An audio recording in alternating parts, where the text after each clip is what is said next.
누가복음 13장 회개하지 않으면 멸망하리라.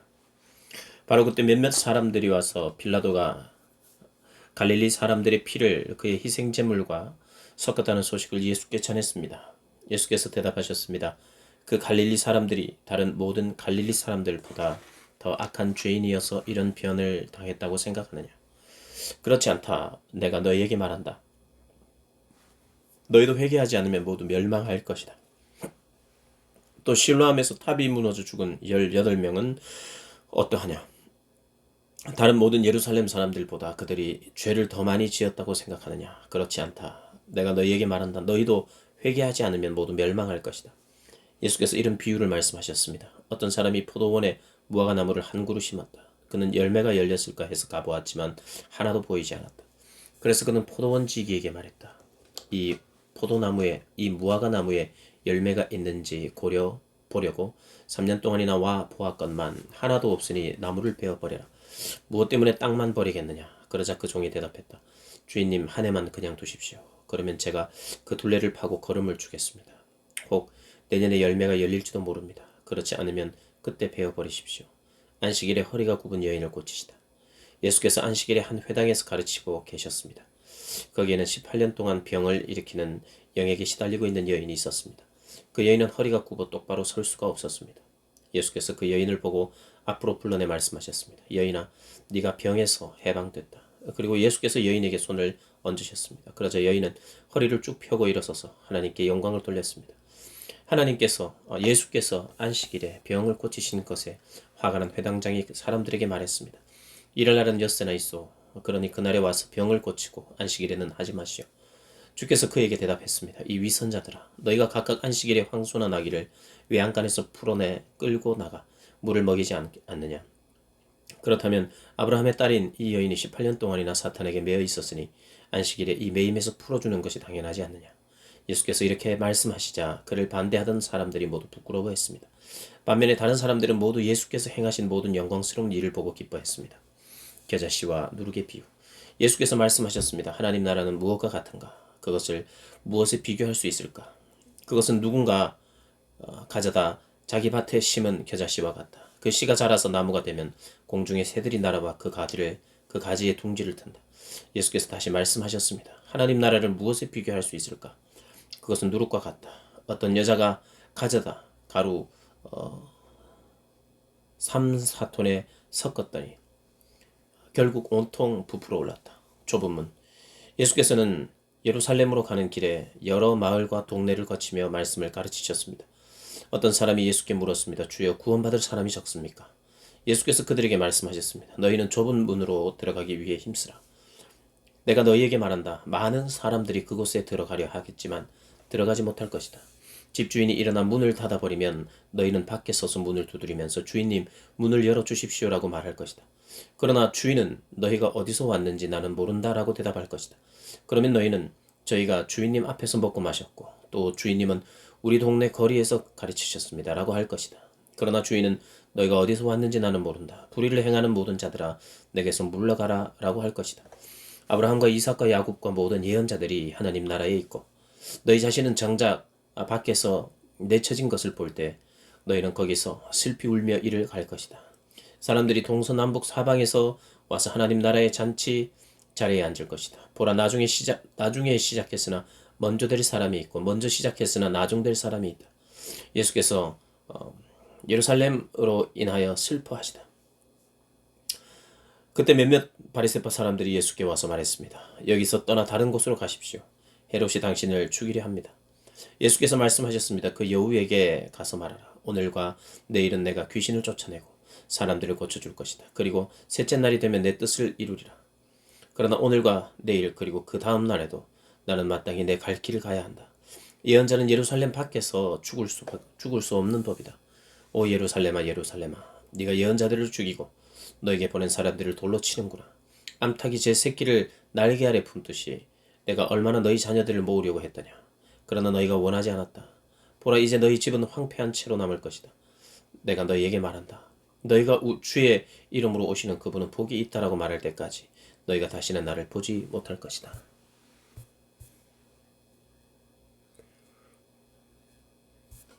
14장 바리새파 지도자의 집에서의 예수. 안식일에 예수께서는 음식을 잡수시러 한 바리새파 지도자의 집으로 들어가셨습니다. 그때 사람들은 예수를 가까이에서 지켜보고 있었습니다. 예수 앞에는 수종병 환자가 있었습니다. 예수께서 바리새파 사람들과 율법 학자들에게 물으셨습니다.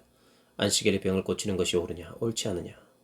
그러나 사람들은 입을 다물고 있었습니다. 그러자 예수께서 그 사람을 데려다가 병을 고쳐 주고는 돌려보냈습니다. 그러고 나서 예수께서 그들에게 물으셨습니다. 너희 중 누구든지 자기 아들이나 소가 우물에 빠지면 안식일이라도 당장 끌어내지 않겠느냐. 사람들은 아무 대답도 할 수 없었습니다. 예수께서 초대받은 손님들이 윗자리를 고르는 것을 보시고 초대받은 사람들에게 이런 비유를 들려주셨습니다. 결혼잔치에 초대받으면 윗자리에 앉지 말라. 혹시 너보다 더 높은 사람이 초대받았을지 모른다. 만약 그렇다면 너와 그 사람을 모두 초대한 그 주인이 다가와 이분에게 자리를 내드리십시오 라고 할 것이다. 그러면 너는 부끄러워하면서 끝자리로 내려가 앉게 될 것이다. 그러므로 초대받으면 끝자리에 가서 앉으라. 그러면 주인이 와서 친구여 이리 올라와 더 나은 자리에 앉으시오 라고 할 것이다. 그렇게 되면 다른 모든 손님들 앞에서 네가 높아질 것이다. 자기를 높이는 사람은 낮아지고 자기를 낮추는 사람은 높아질 것이다. 그때 예수께서 초대한 주인에게 말씀하셨습니다. 점심이나 저녁을 베풀 때 친구나 형제나 친척이나 부유한 이웃을 초대하지 마라. 그렇게 하면 그들이 너희를 다시 초대해 갚을 수 있기 때문이다. 오히려 잔치를 베풀 때는 가난한 사람들과 지체에 장애가 있는 사람들과 다리 저는 사람들과 보지 못하는 사람들을 초대하여라. 그리하면 네가 복 받을 것이다. 그들이 너에게 갚을 것이 없기 때문이다. 의인들이 부활할 때에 네가 갚음을 받을 것이다. 큰 잔치의 이유. 예수와 함께 식탁에 앉은 사람들 중 하나가 이 말씀을 듣고 예수께 말했습니다. 하나님 나라에서 먹는 사람은 복이 있습니다. 예수께서 대답하셨습니다. 어떤 사람이 큰 잔치를 준비하고 손님들을 많이 초대했습니다. 잔치가 시작되자 그는 종을 보내 자기가 초대한 사람들에게 이제 준비가 다 됐으니 오십시오라고 했다. 그러나 그들은 한결같이 핑계를 대기 시작했다.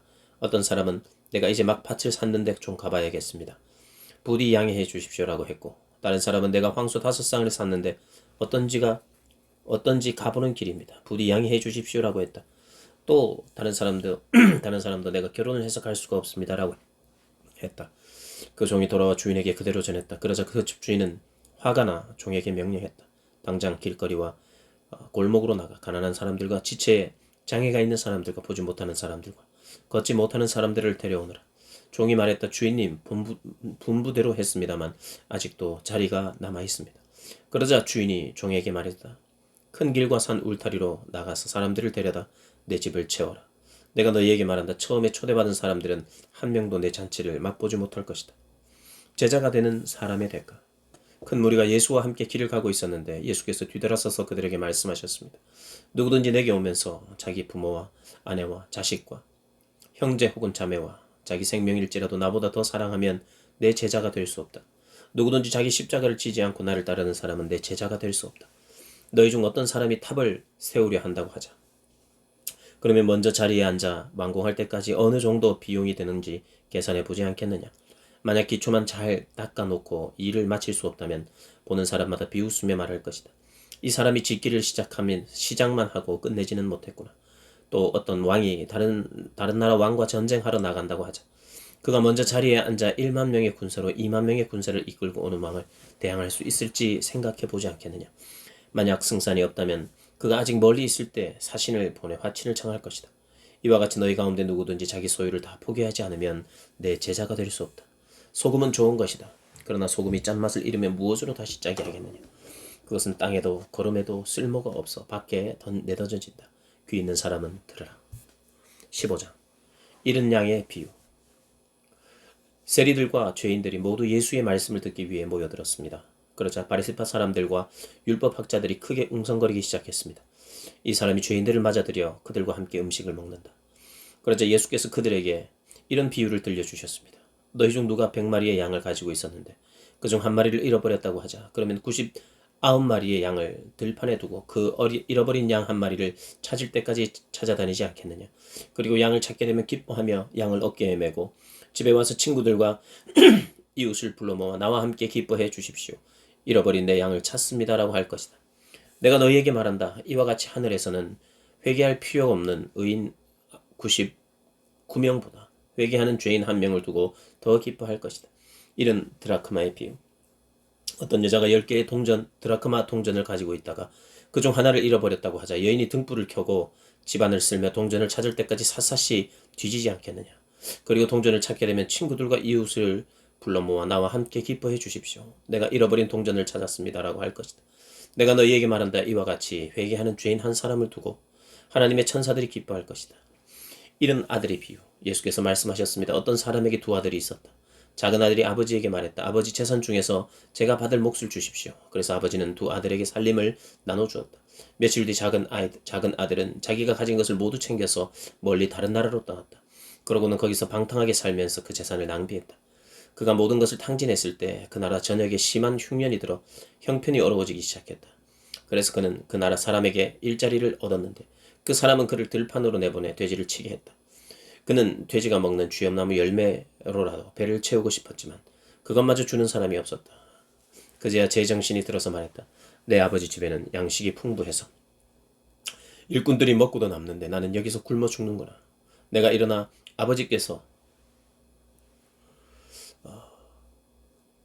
아버지에게 돌아가 말해야 되겠다. 아버지, 제가 하늘과 아버지께 죄를 지었습니다. 저는 더 이상 아버지의 아들이라 불릴 자격이 없으니 그저 하나의 일꾼으로나 삼아 주십시오. 그러고서 아들은 일어나 아버지에게로 갔다. 아들이 아직 멀리 있는데 그 아버지는 아들을 보고 불쌍히 여겨 아들에게 달려가 그의 목을 껴안고 입 맞췄다. 아들이 아버지에게 말했다. 아버지,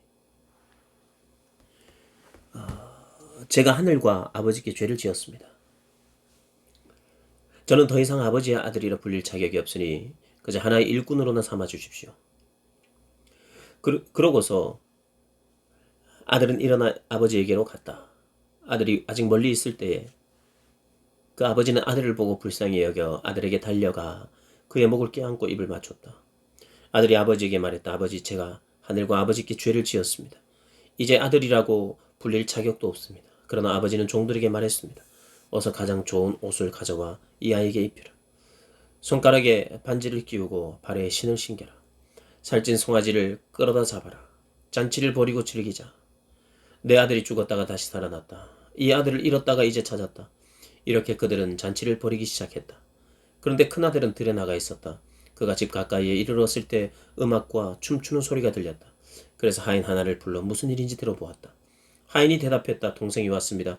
동생이 건강하게 무사히 돌아와서 주인 어른께서 살찐 송아지를 잡으셨습니다. 큰아들은 화가 나서 들어가려 하지 않았다. 그러자 아버지가 나와 그를 달랬다.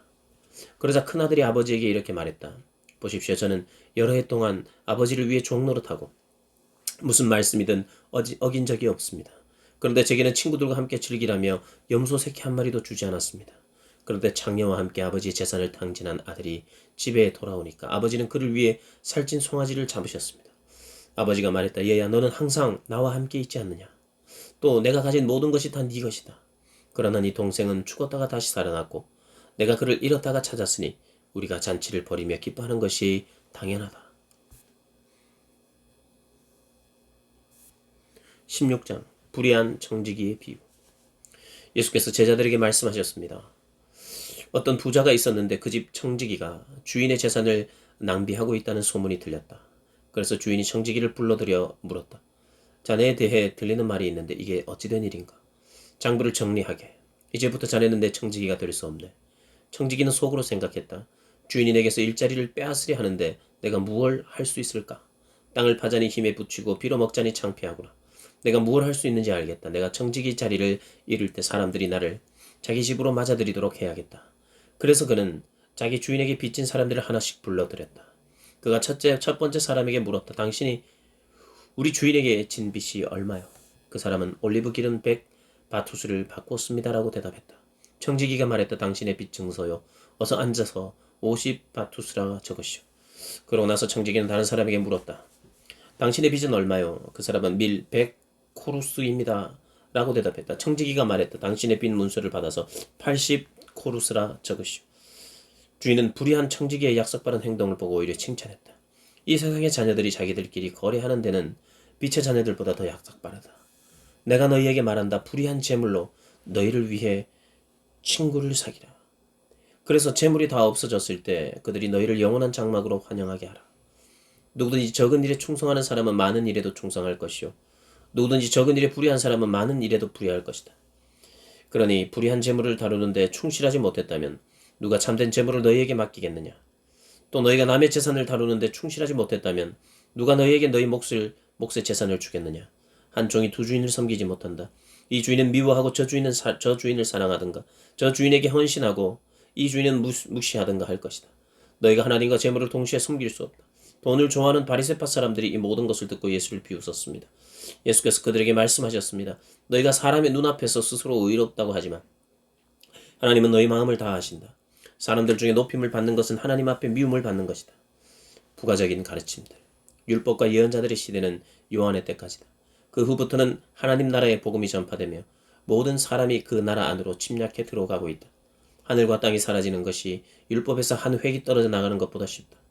누구든지 남자가 자기 아내와 이혼하고 다른 여자와 결혼하면 간음하는 것이다.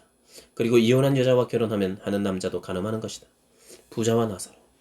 어떤 부자가 있었는데 그는 항상 자색 옷과 고운 베옷을 입고 날마다 즐기며 사치스럽게 살았다.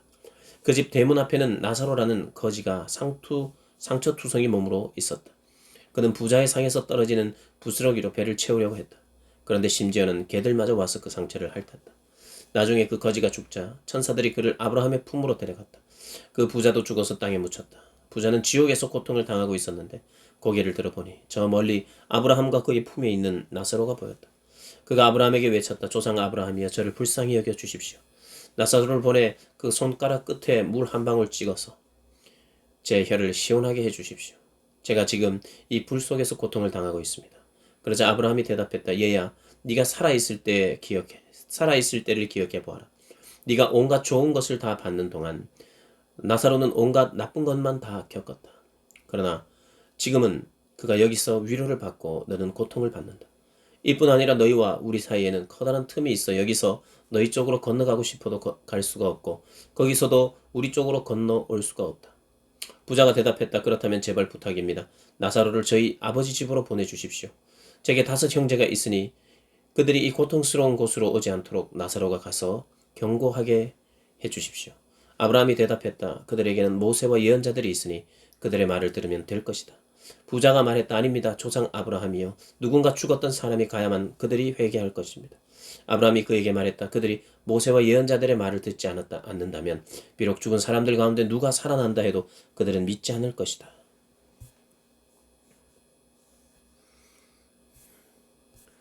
17장 죄, 믿음, 의무. 예수께서 제자들에게 말씀하셨습니다.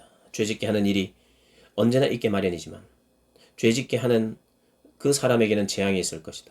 누구든지 이 작은 사람들 가운데 하나를 죄짓게 하면 차라리 자기 목에 맷돌을 매달고 바다에 빠지는 것이 더 나을 것이다.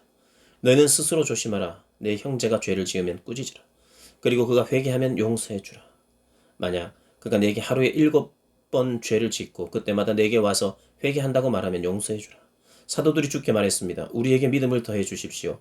예수께서 말씀하셨습니다. 너희 믿음이 이 겨자씨 하나만큼만 있어도 이 뽕나무에게 뿌리채 뽑혀 바다에 심겨라라고 하면 그 나무가 너희에게 순종할 것이다.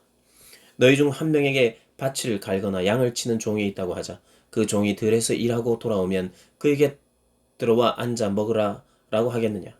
오히려 내 저녁을 준비하고 허리에 띠를 두르고 내가 다 먹고 마실 동안 내 시중을 들어라. 그러고 나서 너도 먹고 마시라 라고 하지 않겠느냐. 자기가 말한 대로 종이 했다고 해서 주인이 그에게 고맙다고 하겠느냐. 이와 같이 너희도 명령받은 대로 다 마치고 나서 우리는 쓸모없는 종입니다. 그저 할 일을 했을 뿐입니다 라고 말해야 한다. 예수께서 나병 환자 10명을 고치시다. 예수께서 예루살렘으로 가시는 길에 사마리아와 갈릴리 사이로 지나가게 됐습니다. 예수께서 한 마을에 들어가시다가 10명의 나병 환자를 만나셨습니다. 그들이 일찍이 서서 큰 소리로 외쳤습니다. 예수 선생님, 저희를 불쌍히 여겨 주십시오. 예수께서 그들을 보고 말씀하셨습니다. 제사장들에게 가서 너희 몸을 보이라. 그러자 그들은 가는 도중에 몸이 깨끗해졌습니다. 그들 중 한 사람은 자기 병이 나은 것을 보고 큰 소리로 하나님께 영광을 돌리며 돌아왔습니다.